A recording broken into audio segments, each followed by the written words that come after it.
Hello friends, मैं Anoop Kumar YouTube के इस प्लेटफॉर्म पर एजुकेटर्स बूस्टर पे आप लोग का स्वागत है। हम लोग आज अपने ज्योग्राफी सीरीज को आगे बढ़ाएंगे और जैसा कि आप लोग को पता ही है कि ये सीरीज जो ज्योग्राफी का है, इस पर हम लोग फोकस किए हुए हैं the river system of India. Okay, हम लोग the river system of India को हम लोग देख रहे हैं। ये जो सीरीज है, इसमें भारत की सभी प्रमुख और जो बड़ी नदियां हैं उसके पूरे विस्तृत अपवाह प्रतिरूप को हम लोग यहाँ पर देख रहे हैं। ठीक है, ड्रेनेज पैटर्न को देख रहे हैं। आखिर वो नदी अपने स्लोप को का मतलब कि अनुसरण करती हुई, ठीक है, उस किस तरीके से वो बह रही है, किन किन राज्यों से बह रही है, उसकी लंबाई क्या है, वह कहाँ से निकलती है, कौन कौन सी महत्वपूर्ण सहायक नदियां ऐसी हैं जो आकर के उस नदी में मिलती है, और उस नदी का जो स्वरूप है वह एक बृहद स्वरूप के रूप में प्रतीत होता है, दिखाई देता है। ठीक है, और वह कहाँ जाकर के अपने जल को, है ना, जाकर के मुहाना बनाती है, या जल को कहां पर ले जाकर के अपना वो मिलाती है मूल स्रोत में। तो इन सभी चीजों को क्रमिक रूप से हम लोगों ने देखा है, जिसके अंदर आप लोगों ने देखा होगा गंगा रिवर सिस्टम, ठीक है, गोदावरी रिवर सिस्टम, फिर आप लोगों ने देखा होगा कृष्णा रिवर सिस्टम। ठीक, तो इस तरीके से हम लोगों ने चीजों को देखा है। लेकिन अब इसके आगे बढ़ते हैं, कुछ अन्य महत्वपूर्ण और बड़े नदियों को आज फिर हम लोग देखेंगे, जिसमें एक सबसे महत्वपूर्ण नदी है कावेरी रिवर सिस्टम। ठीक है, कौन? Kaveri river system. तो आज देखने जा रहे हैं हम लोग कावेरी नदी, ठीक है, तंत्र, कावेरी नदी तंत्र। तो आज हम लोग इसे देखेंगे। ठीक है, रिवर सिस्टम में आज हम लोग कावेरी नदी तंत्र को देखेंगे। देखिए, कावेरी नदी दक्षिण भारत की, ठीक है, जीवन रेखा है, आपको पता है। यह नदी जो है वह पश्चिमी घाट से निकलती है। पॉइंट वाइज बातों को आप अपने कॉपी पे नोट कीजिए, हम भी यहाँ पर आपको बता रहे हैं। पहले मैं हर क्लास की तरह इस बार फिर से आपको भारत के मानचित्र में इसे लोकेट करूंगा। तो देखिए, यह है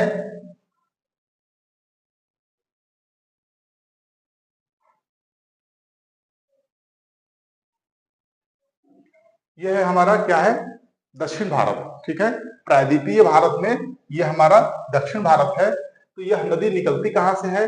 तो यह नदी निकलती है, देखिए, ये पश्चिमी घाट जो है इस तरीके से, तो पश्चिमी घाट से उत्पत्ति होती है इस नदी की। ठीक है, एक जगह है जिसका नाम क्या है? जिसका नाम है ब्रह्मगिरी। ठीक है, ब्रह्मगिरी से निकलती है, और वह कहाँ है? कोडागु एक जिला है कर्नाटक में, कुर्ग जिला जिसे कहते हैं। कुर्ग को ही कोडगु भी कहते हैं, कोडागु भी कहते हैं। तो कोडागु जिले से, कुर्ग जिले से, ब्रह्मगिरी पर्वत से, पश्चिमी घाट से, कोई भी ऑप्शन रहे सब सही है। ठीक है, से ये नदी उत्पन्न होती है, और उत्पन्न होती हुई कर्नाटक, और कर्नाटक के बाद फिर तमिलनाडु, और फिर पुदुचेरी, ठीक है, इन सभी स्थलों से बहती हुई आकर के बंगाल की खाड़ी में ये गिर जाती है। ठीक, तो देखिए ऐसे है, ऐसे ये नदी निकली, ऐसे निकली, निकलने के बाद ये नदी क्या है, यहाँ आने के बाद में थोड़ा सा कर्नाटक और तमिलनाडु की सीमा का भी निर्माण करती है, और करती हुई या फिर नीचे की ओर ऐसे मुड़ जाती है।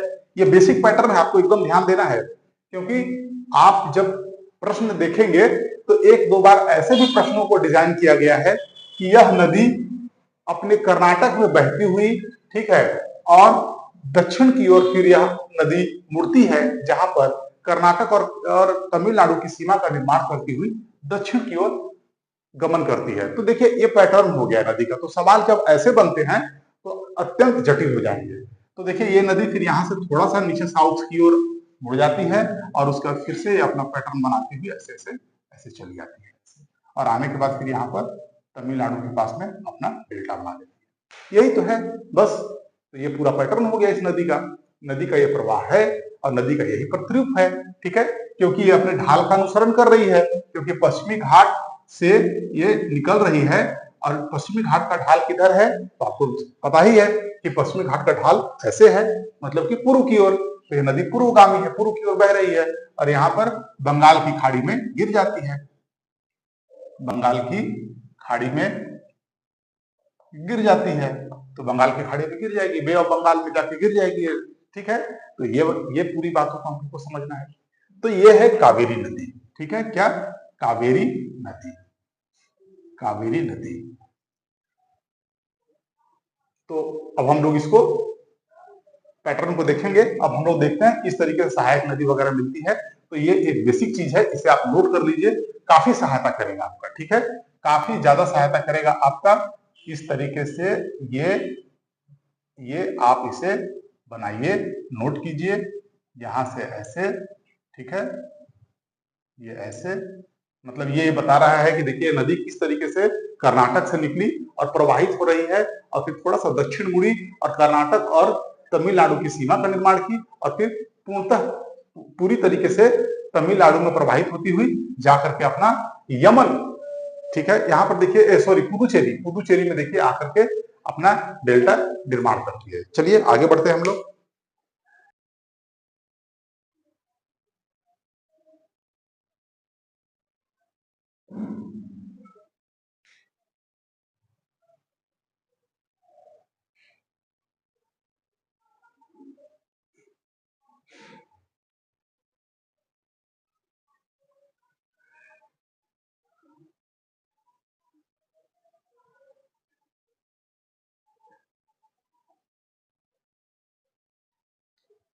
मैप आप लोग ड्रॉ कीजिए, क्योंकि ये यही सबसे इंपॉर्टेंट मैप है जो आप लोग को दिखाई पड़ रहा है यहाँ पर। तो देखिए ये जो पर्वत शिखर दिख रहा है, यह पश्चिमी घाट का एक पर्वत शिखर है जिसका नाम है ब्रह्मगिरी, ब्रह्मगिरी, ठीक है, ब्रह्मगिरी। कहाँ है, तो कर्नाटक में है, ठीक है, कर्नाटक में है ब्रह्मगिरी। और अगर आपको ऑप्शन में दे दे कोडागू या कुर्ग, ये जिला है, इस जिले से ये नदी निकलती है। तो एक दो बार ये भी क्वेश्चन आया हुआ है कि किस जिले से निकलती है, तो ये कोडागू जिले से निकलती है, कर्नाटक से ये नदी निकल रही है, देख लीजिए, राइट, ठीक है। अच्छा, ये नदी जो बहती है वह कहां कहां से बह रही है, तो अच्छा ठीक है, इसको आप समझ जाइए। पहले मैं इसे थोड़ा सा मिटाऊंगा, इसलिए क्योंकि मुझे यहाँ पर सहायक नदियां बनानी है, तो थोड़ा सा यहाँ पर डिस्टर्ब हो रहा है, मतलब कि ये लिखा हुआ रहेगा, तो मैं इसे यहाँ लिख देता हूँ, इसे मैं लिख देता हूँ यहाँ पर। मतलब नदी कहाँ से निकल रही है, तो ब्रह्मगिरी से, ब्रह्मगिरी से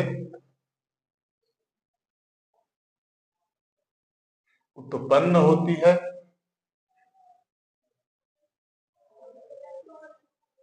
सेकंड पॉइंट, ये कर्नाटक का कोडागू जिला है, कोडागू जिला, ठीक है, और बंगाल की खाड़ी में गिर जाती है, ठीक है, बंगाल की खाड़ी में,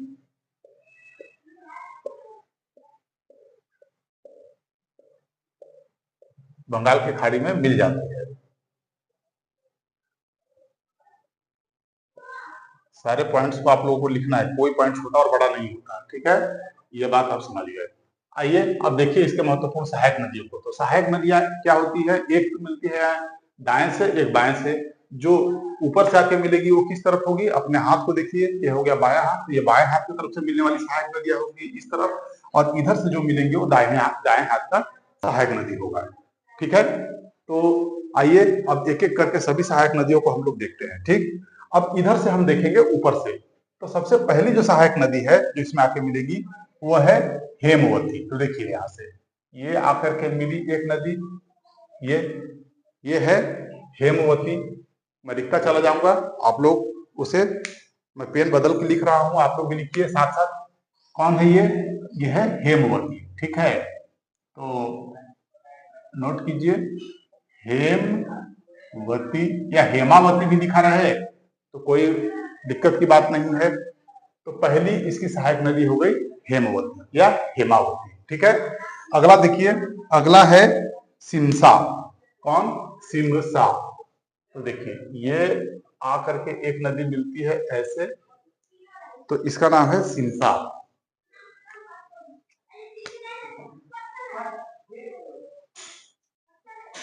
सिमसा, तो ये हो गया सिमसा।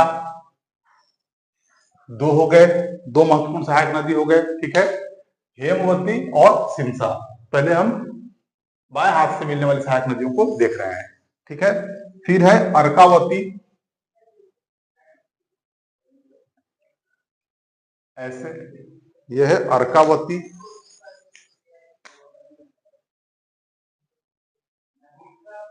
अर्कावती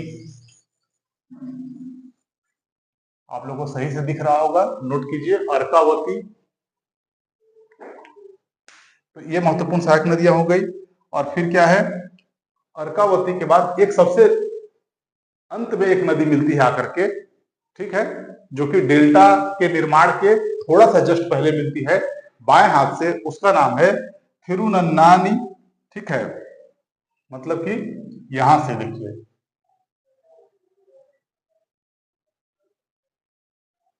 ऐसे, ठीक है। तो इस नदी का क्या नाम, इस नदी का क्या नाम है जो सबसे लास्ट में मिलती है, ठीक है, थिरुनन्नानी मुथई।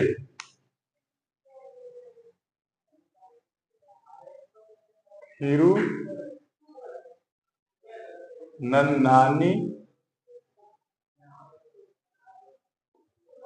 मुथई, थिरुनन्नानी मुथई आपको याद रखना है, ठीक है, कम से कम याद होना चाहिए, ठीक। उसे क्या देखा, हेमवती, सिमसा, अर्कावती और थिरुनन्नानी मुथई इसके बाएं हाथ से मिलने वाली सहायक नदियां हैं। अब हम लोग देखेंगे इसके दाएं हाथ से मिलने वाले सहायक नदियों को, ठीक है। तो पहला कौन सा है, लक्ष्मण तीर्थ। तो आइए देखिए, इस तरीके से हम मिलाते हैं, ठीक है, लक्ष्मण तीर्थ, लक्ष्मण तीर्थ या लक्ष्मण तीर्थ, ठीक है, लक्ष्मण तीर्थ पहला हो गया। उसके बाद फिर अगला है काबनी या कबानी, ये, ठीक है, क्या, काबनी, काबनी, ठीक है। काबनी के बाद आगे चलिए, फिर स्वर्णवती, स्वर्णवती भी बहुत महत्वपूर्ण सहायक नदी है, ठीक है। तो इसे क्या कहते हैं, स्वर्णवती, स्वर्णवती,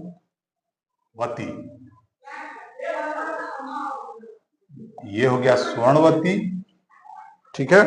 स्वर्णवती के बाद आगे बढ़िए तो भवानी, ठीक है, यहां पर ये भवानी, और उसके आगे बढ़ेंगे तो नोइन, इन दोनों को हम लोग नोट करेंगे अब। तो ये हो गया भवानी, और भवानी के बाद नोइन, एकदम राइट। और उसके बाद फिर एक नदी है, वह है कौन सी, अमरावती। तो ऐसे ला करके यहां मिला देंगे अमरावती, ये अमरावती। तो इस तरीके से ये पूरे दाएं हाथ की भी सहायक नदियां जो हैं वो हो गई। तो इस तरीके से हम लोगों ने देखा है सभी महत्वपूर्ण सहायक नदियों को, तो लगभग हम लोगों ने देख लिया है। क्वेश्चन घुमा फिरा के किसी भी तरह के एग्जाम में जो हमारे देश में आयोजित होने वाली जो भी परीक्षाएं हैं वो इसी तरीके के पैटर्न पे सवाल बनाती हैं, और ऐसे ही और इन्हीं सभी सहायक नदियों से जुड़ा हुआ सवाल आता है। कहाँ से निकलती है तो आपको पता चल ही गया, ब्रह्मगिरी से, कोडागू जिले से, बंगाल की खाड़ी में गिर जाती है आके, तमिलनाडु में डेल्टा बनाती है, ठीक है, ये तमिलनाडु का रीजन है जहाँ पे डेल्टा बन रहा है, और इस तरीके से ये नदी निकलती कर्नाटक से है, बस, है ना, ये बहुत महत्वपूर्ण है। और इसके बाद कुछ और महत्वपूर्ण पैटर्न्स को हम लोग इस पे देखेंगे। क्या देखना है अब हम लोगों को, तो चलिए आगे बढ़ते हैं। तो जैसे कि ये नदी मूल रूप से अगर कहा जाए कि किन राज्यों से बहती है, तो यह नदी मूल रूप से कर्नाटक, तमिलनाडु, ठीक है, इन दो राज्यों से, महत्वपूर्ण रूप से इसका जो सबसे अधिक विस्तार है, नदी का जो प्रवाह है, इन दोनों राज्यों में ही अधिक है, ठीक है। और एक लास्ट में यहाँ पर तमिलनाडु में जब ये डेल्टा बनाती है तो पुदुचेरी यहाँ पर स्थित है, पुदुचेरी, राइट। तो इस बात को भी ध्यान में रखना है आपको, ठीक है, इस बात को आपको ध्यान में रखना है, ठीक। तो कहां कहां पर, तो यहां पर मैं लिख रहा हूं कर्नाटक, तमिलनाडु, पुदुचेरी, इन तीनों को बहुत ध्यान रखिएगा। और अगर इसके पूरे बेसिन को कहा जाए तो बेसिन का मतलब होता है कहां के जल को लेकर के आ रही है, और प्रत्यक्षता जहां पर जहां से गुजर रही है जिन राज्यों से, उन्हें वो राज्य यही है, ठीक है। लेकिन इसकी बेसिन की जो क्षमता है वो केरल से भी जुड़ी हुई है, ठीक है। उसके बाद केरल से जुड़ी है, तमिलनाडु से जुड़ी है, कर्नाटक से जुड़ी हुई है। तो इस तरीके से थोड़ा विस्तृत होता है बेसिन, बड़ी नदी है, तो आपको ये भी चीज याद रखना है। इसके बाद थोड़ा सा आगे बढ़ना पड़ेगा हम लोगों को। अब उसके बाद फिर हम लोग कुछ और देखेंगे। क्या देखेंगे कि देखिए इस पर 2-3 महत्वपूर्ण प्रोजेक्ट्स हैं, उन प्रोजेक्ट्स को देख लीजिए। तो एक महत्वपूर्ण प्रोजेक्ट है कृष्णराज सागर, ठीक है, मल्टीपर्पज प्रोजेक्ट। मैं यहां पर ऐसे बना दिया हूं, राइट। यहां पर आपको दिख रहा है ये मल्टीपर्पज प्रोजेक्ट है, एक जलाशय है, इसका नाम है क्या, कृष्ण राज सागर जलाशय या डैम। तो मैं कहां लिख दूं आप लोग को जहां सहूलियत हो, ऐसे चल जाएगा, अगर लिख दिया जाए तो ठीक है। कृष्ण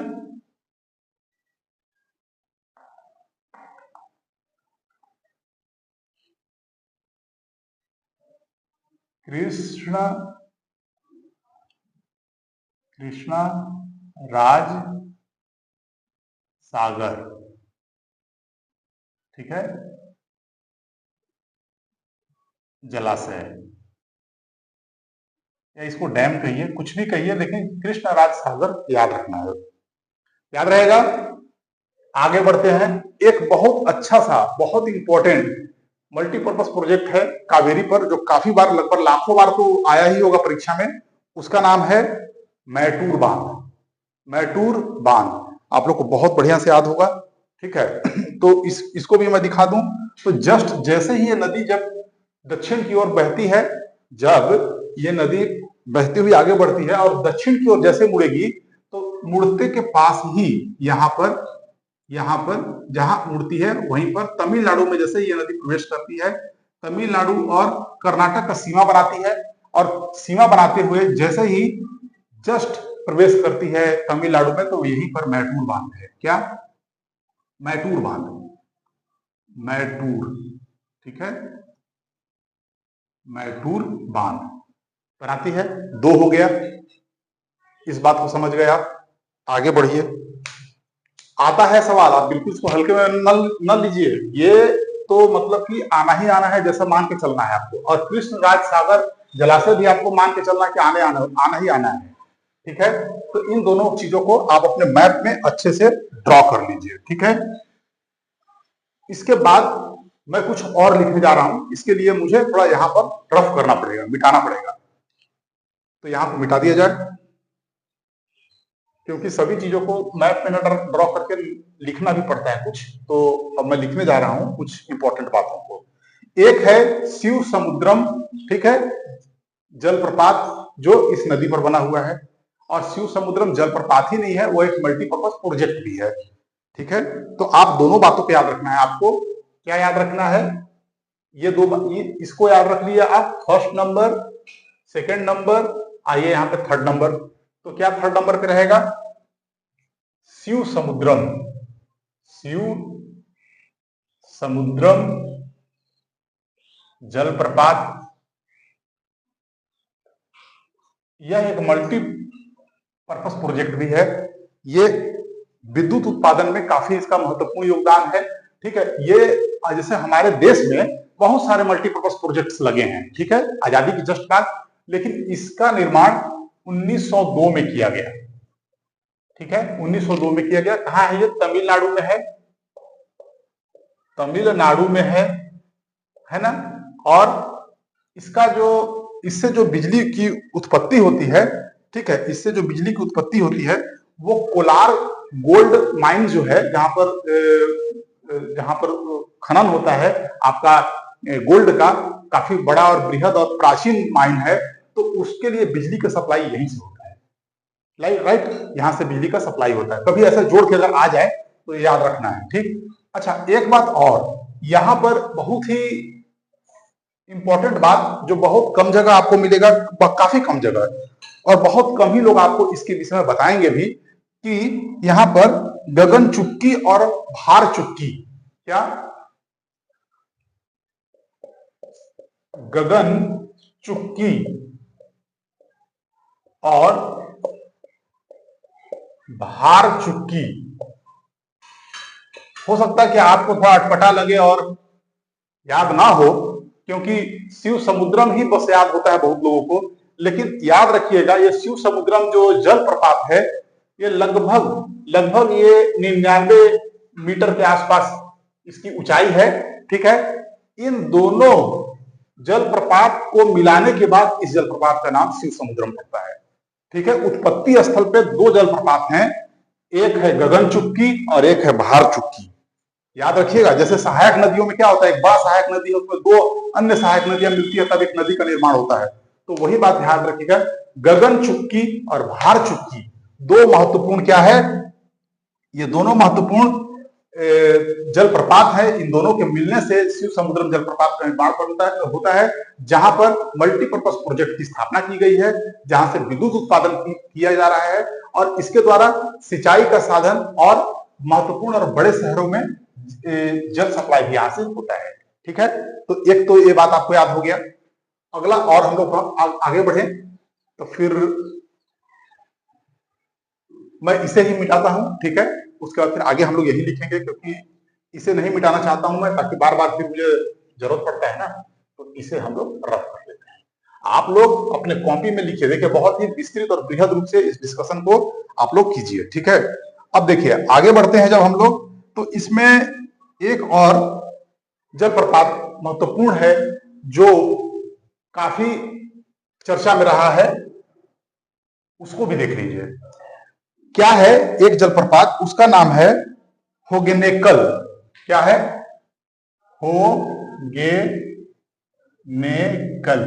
होगेनेकल जलप्रपात।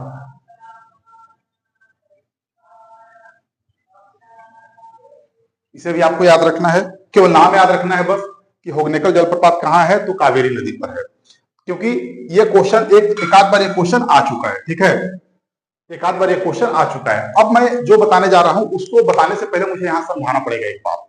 क्या समझाना पड़ेगा? जहां पे अर्कावती आकर के मिलती है कावेरी में, तो यहां पर ये कावेरी एक ना सकरे घाटी का निर्माण करती है। ठीक है, कावेरी में कौन नदी आके मिल रहा है? अर्कावती। तो यहां पर क्या होगा? संगम। ठीक है, दोनों का संगम।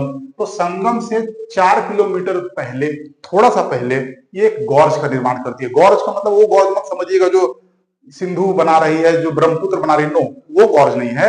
ये गॉर्ज काफी कम गहरा है, लेकिन एक घाटी का निर्माण करती है, और वहां पर ये नदी दो भाग में बट जाती है।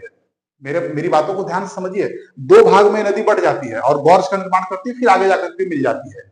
तो जब ये गॉर्ज का निर्माण करती है ना, तो बीच में जो घाटी है, उस घाटी को, ठीक है, मेके देतु, ठीक है, कहते हैं। क्या कहते हैं? उस गॉर्ज को, उस घाटी को क्या कहते हैं? उसको कहते हैं मेके दातु। क्या कहते हैं? मेके दातु। मेके दातु का मतलब होता है स्थानीय लेवल में कि बकरी के बच्चे के द्वारा लगाया जाने वाला छलांग, मतलब वो कितना दूर छलांग लगाता है, तो उस छलांग को क्या कहते हैं? मेके दातु। ठीक है, तो यहां पर एक परियोजना चलाया गया है, मेके दातु परियोजना।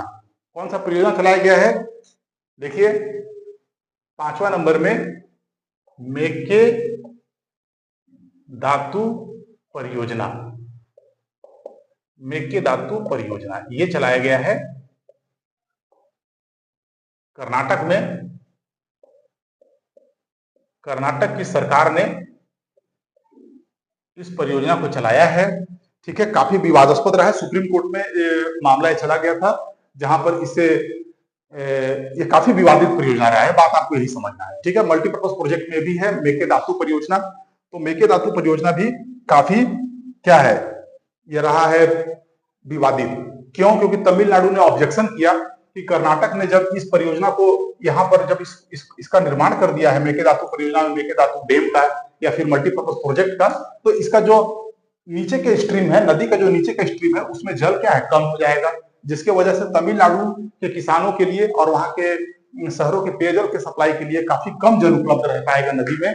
इसलिए इसका क्या हुआ, ट्रिब्यूनल में भी ले जाया गया मैटर और इसमें काफी विवाद रहा है दोनों राज्यों के मध्य में। और ऐसा भी है कि जो नदी, ठीक है, दो राज्यों में या उससे अधिक राज्यों में जाती है तो आपसी संबंध से ही कोई निर्णय लिया जाता है, कोई मल्टीपर्पज प्रोजेक्ट को स्थापित किया जाता है।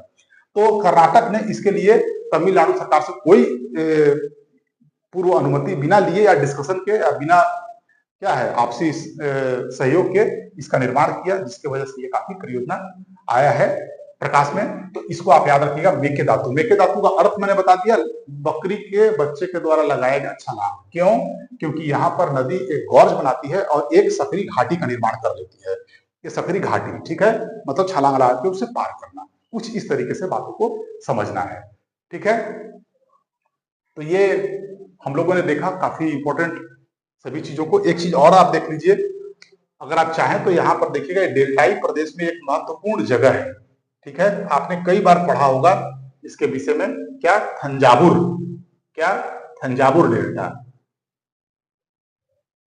तंजावुर, इसी को थंजावुर भी कहते हैं, तंजावुर भी कहते हैं, राइट। तो यहाँ पर है, डेल्टा पे स्थित है। तभी कहा जाता है कि यह काफी उपजाऊ स्थल है। यहाँ पर चावल का एक मूल केंद्र भी इसको कह सकते हैं आप, चावल का मूल केंद्र है। और यहाँ पर चावल का जो उत्पादन शक्ति है, उत्पादन क्षमता है, ये बिल्कुल ही अविश्वसनीय सा है। समझ में आया? तो इस बातों को भी आपको ध्यान में रखना है। तो ये काफी इंपॉर्टेंट चीजें थी जिसे हम लोगों को करना है, ठीक। तो यही था आज का हम लोगों का कावेरी नदी तंत्र। कावेरी, इसको हम लोग को ठीक से देखना है, चीजों को याद करना है। एक एक बात यहाँ इंपॉर्टेंट है, कोई भी चीज बिना मतलब का नहीं है। तो कोई भी समस्या हो कमेंट में जरूर बताइएगा और अच्छे से रिवीजन कीजिए। फिर मिलते हैं। Thank you.